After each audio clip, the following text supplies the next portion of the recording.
Welcome back, baseball family, to this Thursday Night Live broadcast. Brad, do you want to know what was happening in the background of our dance party here? Yeah, I'm curious what happened. So just off screen to my right is my projector. Okay. This is when I watch games and play video games or whatever. Like I do it on this projector right here up against the blank wall. And the cable is coming, it's jutting out from the back of the machine just far enough that when I was flailing for my seated dance move, I grabbed the cable and I pulled the projector and it began to slide toward its fatal death on the ground or whatever. So anyway, Did it hit the ground? Oh, you caught it. Good. Yes. That's why I was an like, expensive dance move, Brig.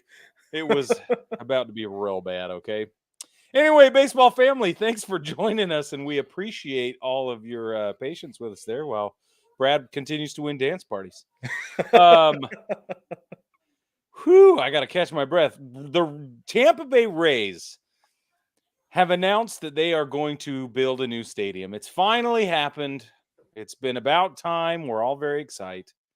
It's a $1.2 billion experiment that they're going to do, and we call it an experiment because it's supposed to be in downtown St. Petersburg, is what they're saying. Quick, it's 1.3 billion. That's the updated estimated cost. But still, you're right though, with that big fat question mark there at the end. This is going to change the estimated value and cost to build and the bond and whatever. That stuff changes all the time. So I'm not surprised it's moved from 1.2 to 1.3. But where downtown St. Petersburg are they going to put it? And why is it not going to be in Tampa? And how are we going to deal with the bridge? And I have so many questions. Right. That's the big thing, right? Is that like right now they're all, oh, well, we don't get fans because we're in St. Petersburg. And everybody's like, oh yeah, super duh. It's so hard to get over there with all the traffic. Right. So move to Tampa. Move to Tampa. That's the solution to the problem, right? No, we're gonna stay right in downtown St. Pete because it's not the location change that people want. It is a new stadium because the Trop is not a nice place. And it's not, right? That's true. That's true. We've seen so many fly balls lost in the lights for whatever reason. Julio hit the catwalk last week. Or 2 weeks ago, whenever it was the Mariners played there. It was amazing. And the renderings so far will remedy that problem, and it looks like it will be incredibly well lit as well. Which is there will not be no losing fly balls in the roof anymore, and no hitting catwalks, any of that. But that does not remedy the problem of accessibility. It doesn't. That's the real problem here. Is getting to the ballpark has been a huge issue because it's in St. Pete. If they're gonna stay in St. Pete, because if they think they're going to solve their attendance problems just because of the Trop being whatever, all the things the Trop is, that's not, like you said, that doesn't cut the mustard here. That doesn't make any sense.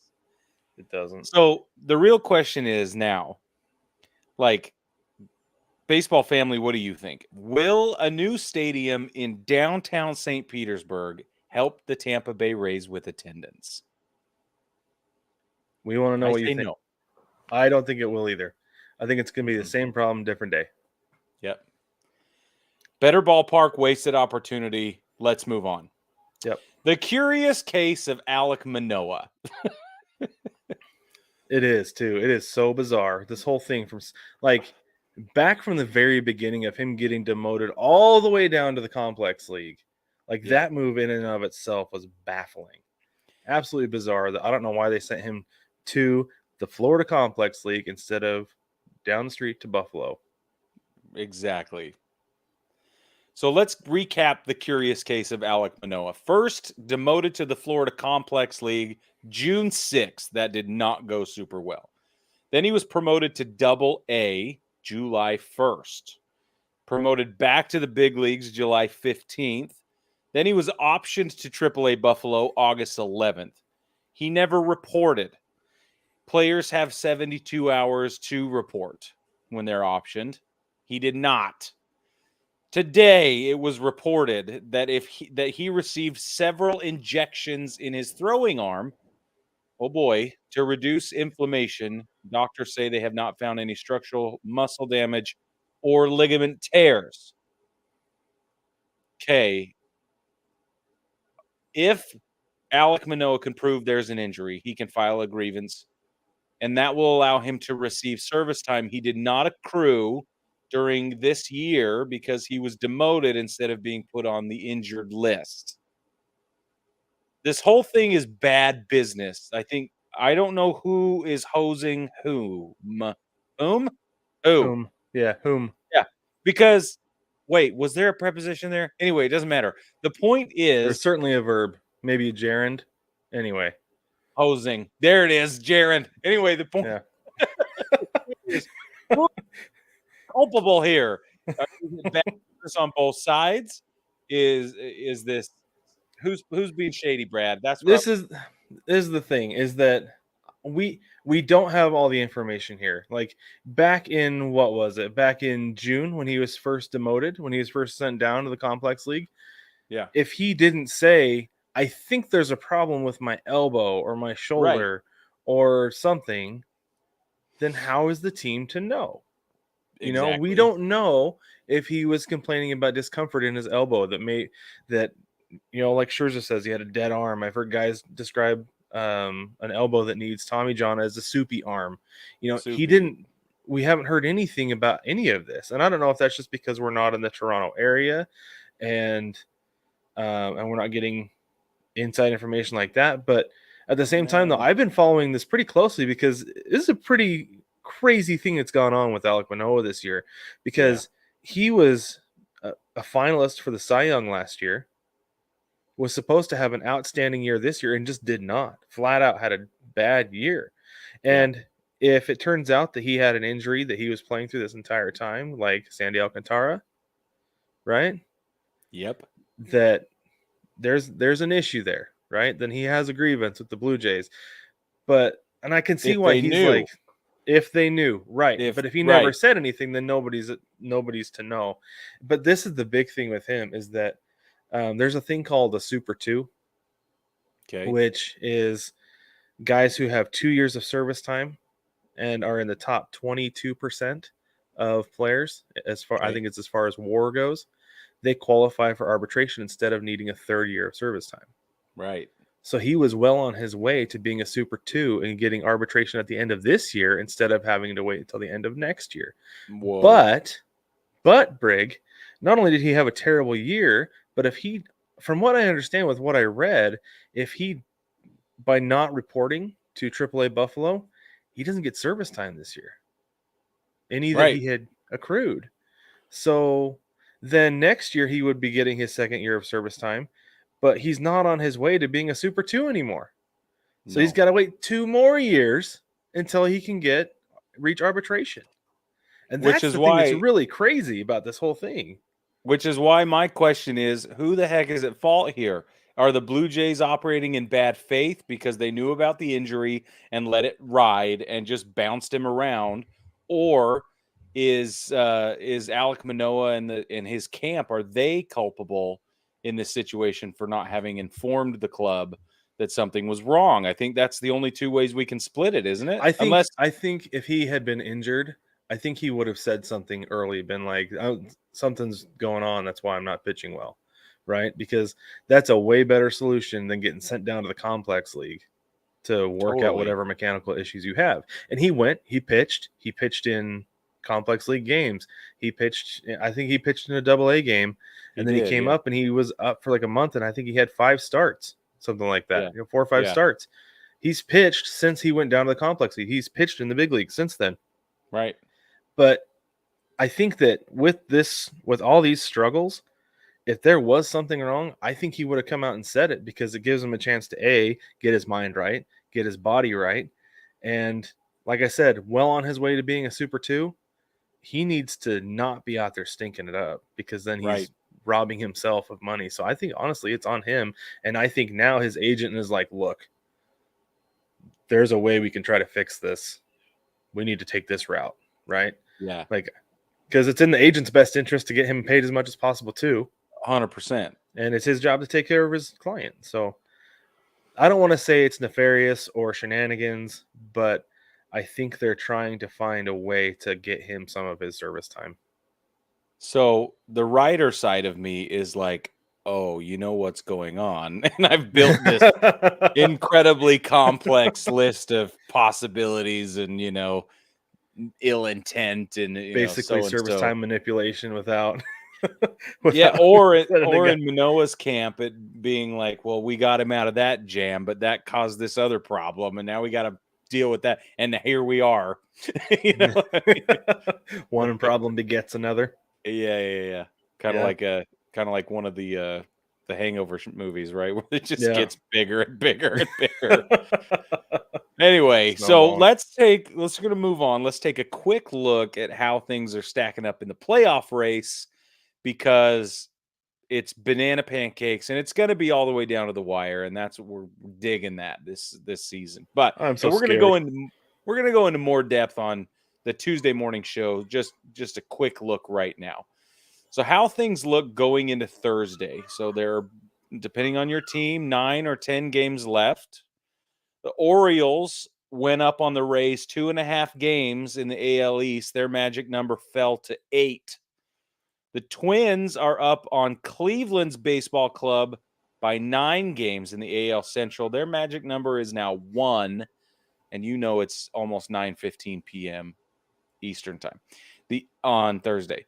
Astros are up on the Rangers and the Mariners only by half a game. Still the most exciting situation in baseball right now. Brad is probably losing his mind. The Mariners were off today, and so I was like, okay, I have like 36 hours to breathe, right? And then it's like paper bag the rest of the way, because today was the Mariners' last off day of the regular season.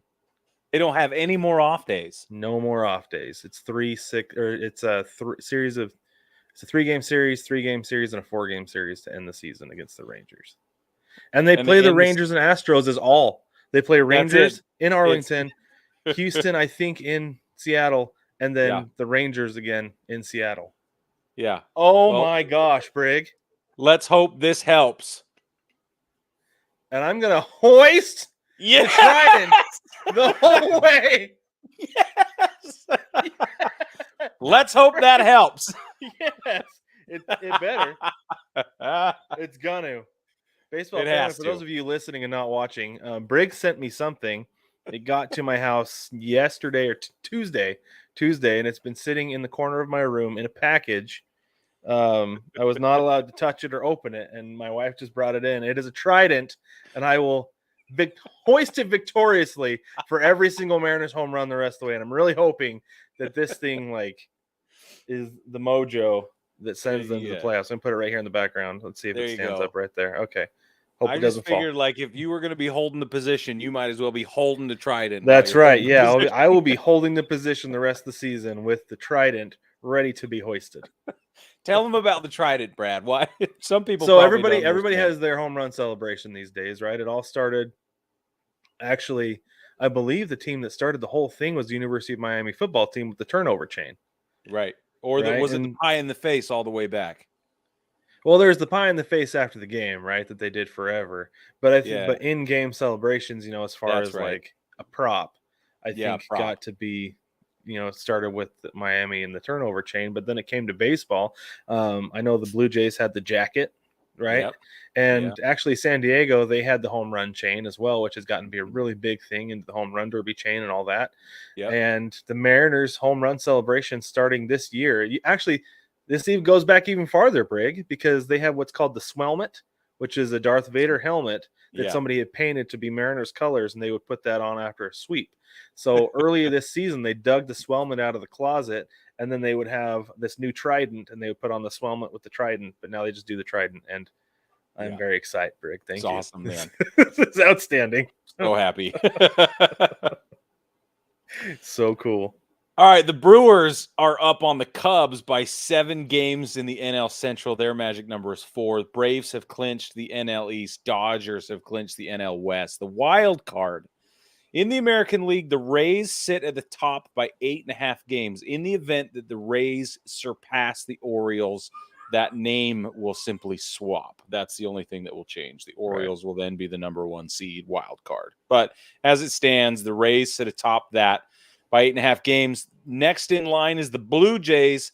They're a game above the 0 mark, held by a tie between the Rangers and the Mariners. Could you imagine being the Rays and sitting 8 games up on the next best wild card team and having to play in that wild card series instead of getting a bye?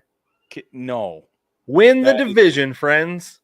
Yeah, win your division. That's what you have to do. You got to win the division. Yep. So, Brad, why don't you tell us about this? Because this is your guy, and he is awesome. Okay, let's bring in the trident first.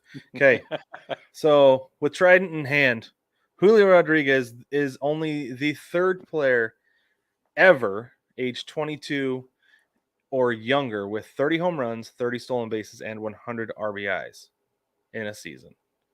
3rd ever. The other 2, Ronald Acuna Jr. did it in 2019, and believe it or not, A-Rod did it with the Mariners in 1998. Put that in your trident and skewer it. How about that? So it's amazing. Pretty crazy. Yeah, I was actually watching that game yesterday, and that ball kind of snuck over the right field wall.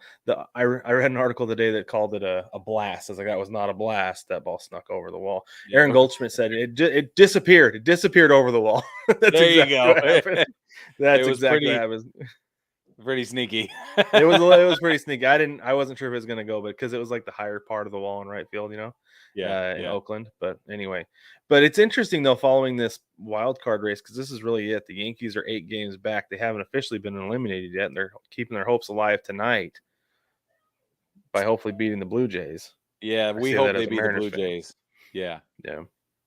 I hope they beat the Blue Jays for a bunch of reasons. I'm sure you do beat the Blue Jays, but I want the Mariners in the wild card spot for sure. Yeah, because one of those 4 teams, I mean, the Rays are obviously going to be in because they've already clinched. But then it's the Blue Jays, Mariners, and Rangers. One of those teams is going to be out, which is crazy because they're only separated by potentially half a game after tonight. But I would just die if the Mariners overtook the Rangers and the Astros and won the division. And I'm not even a Mariners fan all the way, right? Like, I would just die. I can't imagine how you would be feeling. I probably would. You probably actually like I said, Brig, I'm going to have a paper bag firmly in hand and the trident in the other this entire week. Me too. I'll do it with you. That'd be great. Excellent. All right, the National League wild card situation. The Phillies stand atop the wild card race by 4 games. The D-backs have kind of put themselves in a great spot. They're up a game and a half. The Cubs are at the 0 line. So that would be the 3 teams, if the playoffs ended today, that would be in the wild card. But the Marlins are only behind by a half a game. The Reds are back 1 game. Giants 3 games back. Now look at this. So that's nuts anyway, right? Like, it is. And the thing that's crazy is I'm actually a little bit surprised the Cubs are still there, because they kind of had somewhat of a free fall this week. They did, and it was not good because they've almost completely fallen out of the division race this last. Yeah, remember when the I Brewers said I thought they'd catch the Brewers? Yeah, we both did. Yeah. Well, we were. I mean, who would have thought that a team who was pretty level all season would just be like, nope, and then the Brewers just kept winning. So now they're like 7 games back with 10 to go. So it's pretty much over there. So look at this. The Padres are still only 4.5 games back. That makes no sense. It's crazy. Just let that settle in. Because how many of us have gave up on their season in like late July, right? Right. Probably late July. It was done. Yeah. It was over. Yeah. Well, now the way Juan Soto looks at the plate, though, things are starting to change, and that's a pretty good signpost of what's occurring. Anyway, they've won 7 in a row. They're 8-2 in their last 10. What if, Brad? What if they go on a tear the last 10 games of the season and make up the difference all the way and end up in a wild card spot? That I might die. Me too. I don't think it'll happen. I'm not holding my breath, but the world might literally explode. Look out. So they are officially 14-8 since Manny Machado was arrested for cooler slaughter in the dugout. No charges were filed, by the way. No charges were filed. Everything was fine. But he did murder a cooler in the dugout. And that's the best 22-game stretch they've had all season. So, maybe there was something to be said for pitching a little bit of a tantrum in the dugout and getting everybody else fired up. Or afeared. Whatever. Could be. Yeah. Yep. So to clinch a wild card spot in the American League, the Rays have clinched. The Blue Jays need 6 to clinch. Rangers and Mariners magic numbers for a clinch in the wild card is 7. In the National League, Phillies magic number is 6, D-backs 8, Cubs 10. That's how it sits right now. And before we move on, baseball family, we always, we want to know what you think about all the things that we talk about. We ask you to jump in the comments and let us know. We ask you to jump in the mailbag and let us know. Well, but now we've got an even better way for you to interact with us. We've partnered with VersusGame to bring you games where you can make real money participating in polls and trivia and predictions. So if you're on the winning side of a poll, or if you get a trivia question right, not just our trivia questions, but any of them, you can play on anybody's polls, then you have the chance to earn real money, win real money. Play free. That's always a great thing. Or you can buy ticket bundles and play against other listeners and other VersusGame users. So head over to btpod.onversus.com on your mobile browser and sign up to play our polls and trivia games. That's btpod.onversus.com. Sign up and play VersusGame with us today. It's great. It really is. It is, and we just had one end recently, Brig. It was, is it okay to leave a game early based during a blowout if your team is getting blown out? And that was based on your experience at Yankee Stadium. What was that, like a month ago, month and a half ago? It was almost exactly a month ago. Yeah, so that one ended with the consensus that everybody, I believe, said, got to stick it out. Yeah. That was what did you do? Well, we stayed the whole time. Of course. Yeah. Got to stay the whole time. We stuck it out for sure. Yeah. It was hard. Because you can only take so much jeering from your dad, who's a Red Sox fan. And I'm sure there was quite a bit of it too. What I know about your dad. It's just, yeah. He's a good sport, but it goes from ha to you know what I mean? Like it's still there. It's just soft. Yeah, I get that. Yeah. Which is awesome. Yeah, exactly right. Before we move on, one more thing. Don't forget about Patreon, baseball family. This is the easiest and most direct way for you to support the show. Head over to patreon.com, search Baseball Together, or hit the link down in the description. There are 5 tiers of support. I went and looked at it today and added something to the $500 tier. And they actually all have names. It's rookie, starter, all-star, Hall of Famer, and legend are the 5 tiers. Go check them out, see what each entails. Everybody gets the bullpen cut and a sticker, but there's other stuff on top of that with each tier, and you can go look at that and see what you think about everything. So, all right, let's get into the national TV broadcasts for the weekend. Friday night. It's pretty slim. Friday night, Apple TV Plus brings you the Mets at the Phillies, 7:05 p.m. Eastern. The Mets are 71-81, which is an astonishingly high number of wins. The It is. Phillies are, I had that exact same thought when I saw they'd won 71 games. Like, you'd think that they'd only won 50 with the way people talk about them. it's true. That really did take me by surprise. Yeah. They are going to play the Phillies, 83 and 69. Terribly interesting situation in Philadelphia right now with the playoffs. Don't forget to watch that one. And then at 10:10 Eastern, Apple TV Plus Friday night, Giants, who are at even 500 at 76 games either way, playing the Dodgers, 93-58. Incredible. There will be no nationally televised baseball on Saturday. Sunday, there is no Peacock Wake Up in baseball. But yes, you'll get Giants and Dodgers again, 7:10 p.m. Eastern Time Sunday on ESPN. That is it. Unless you got MLB TV, and you get a free game of the day. If you don't, there's ways to do that. Right. But that's it. Yep. All right. I'm going to tell them about New Era, and then we'll do our picks. Oh, please do. So if you've listened to the show at all, you know we love hats. Our favorite hats are made by New Era. From spring training through the postseason, the Bush Leagues to the Bigs, New Era cap is the official headwear of Major League Baseball. One of our favorite episodes every year is ranking the newest minor league Copa caps. Now we have the ability to bring you 15% off every New Era cap you buy. Go to neweracap.com/baseball together and use code baseball together, one word, at checkout. Again, use code baseball together with no spaces at neweracap.com/baseball together for 15% off your order. Some exclusions apply. Jump down in the comments and let us know what your next New Era cap will be. I realized today I think it's been a little bit since I wore this one, and it's one of my faves. Rocket City Trash Pandas. Part of the reason is because like the shape is perfect, flawless. It is absolutely flawless. Hey, I got to make an announcement on the backs of that. New Era also does more than just caps. They have T-shirts and hoodies and shorts and all kinds of stuff like that. And I tried it today, and the discount code should work on things besides just caps. Beautiful. I love it. So go check it out. All right, series to watch this weekend. Brad and I are going to watch the same games this weekend, so we're not going to split them up. We will be watching the Mariners in Texas playing the Rangers because Super Duh, we explained that already. We will be watching the Blue Jays play the Rays because Super Duh, if you're paying attention, you'll know that's really important. And it's interesting, like the Rays are still chasing the Orioles, so they're not resting anybody. No.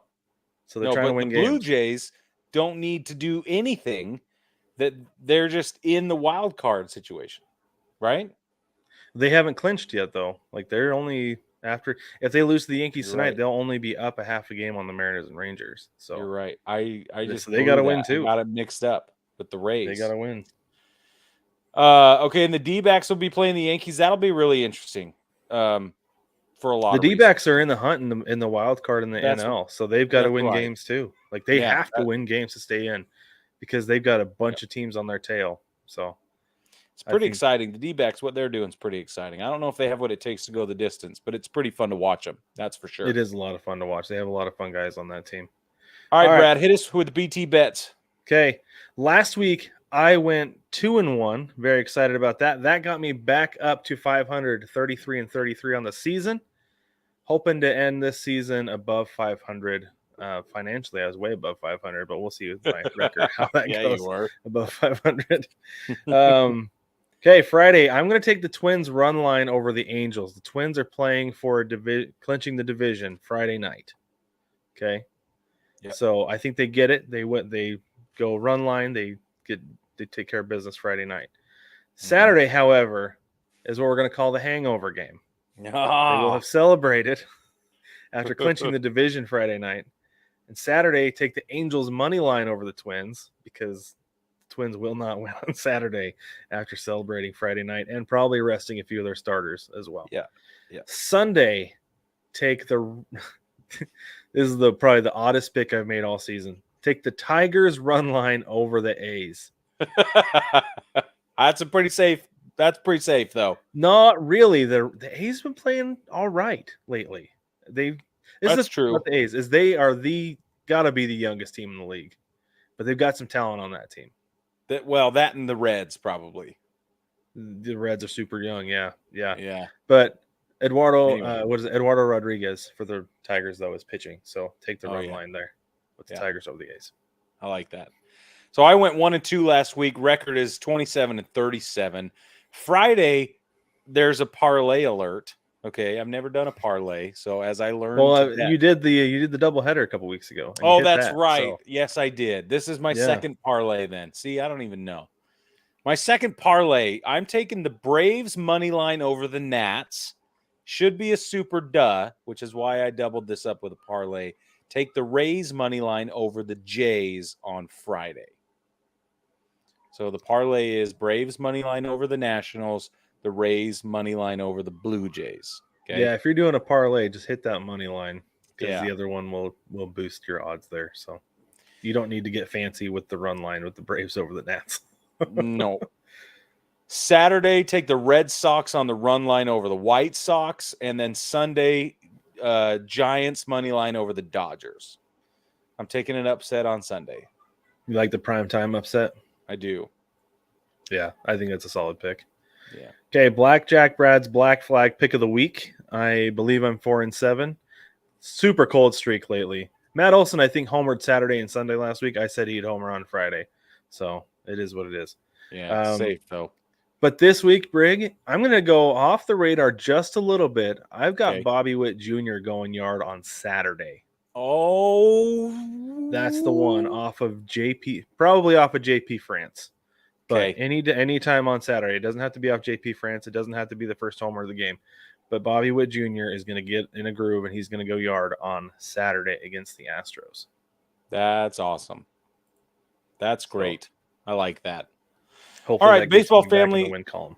We've got a little long here, so let me just thank you all for joining us, and thank you for being a part of what we do here. We couldn't do it without you, and we are super excited about your participation, affiliation, support, listenership, audience membership, whatever you want to call yourselves. Thank you for everything you do for us. We will see you on Tuesday in the morning. That's right. Trident's up.